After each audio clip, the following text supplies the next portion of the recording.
Elaine had always taken pride in her independence.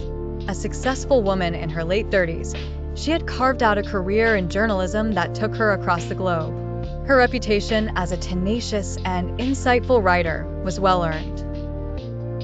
Yet, with all her accomplishments, she found herself entangled in a web of control she could neither see nor understand. The story began about a year ago when she met Jonathan at a gala. He was charming and attentive, a philanthropist known for his generosity and vision. Their connection was immediate.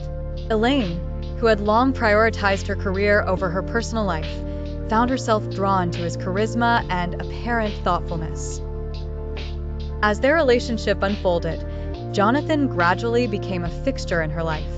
He was supportive, so it seemed, encouraging her to take time for herself, to ease the pressures of her work. Elaine was grateful for what she saw as a confidant, someone who understood her world and offered stability. But Jonathan's support slowly morphed into something less benevolent. It began with small suggestions. Perhaps she should decline certain assignments because they involved too much travel. "You deserve a break, Elaine," he would say. Then came more insistent requests. Why not let him handle the budgeting since she was so busy all the time? "It's just easier," Jonathan assured her. Elaine found herself increasingly reliant on Jonathan's decisions, more out of convenience than necessity.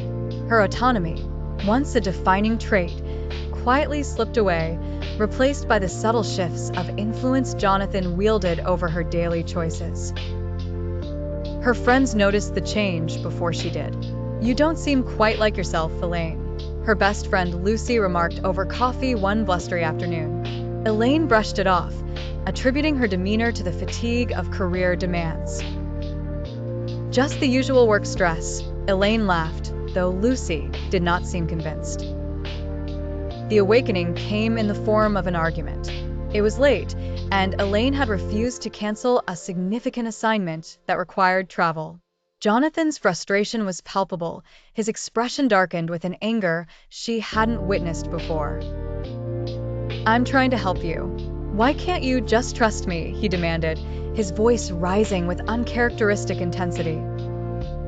It was in that moment, as the words of anger and disbelief filled the room, that Elaine's fog of denial began to lift.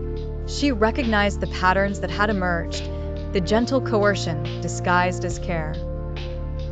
The realization was both empowering and devastating, an acknowledgement that despite her maturity and experiences, she had allowed herself to be subtly manipulated. Confronted with the truth, Elaine took the brave step of rediscovering her independence.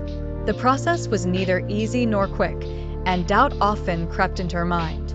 But as the seasons changed, so did she. Taking control back was a gradual journey. Elaine re-established boundaries, both personal and professional, and she began prioritizing her needs and desires without external input. That old flame of independence, once dimmed, reignited with new vigor. In moments of reflection, Elaine realized that age and wisdom, while valuable, did not exempt her from vulnerability.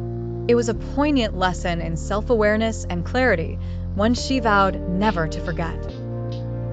With time, Elaine's awareness served as armor rather than a shield. Age hadn't guaranteed clarity, but it had given her the grace to admit her missteps and the courage to start anew on her own terms.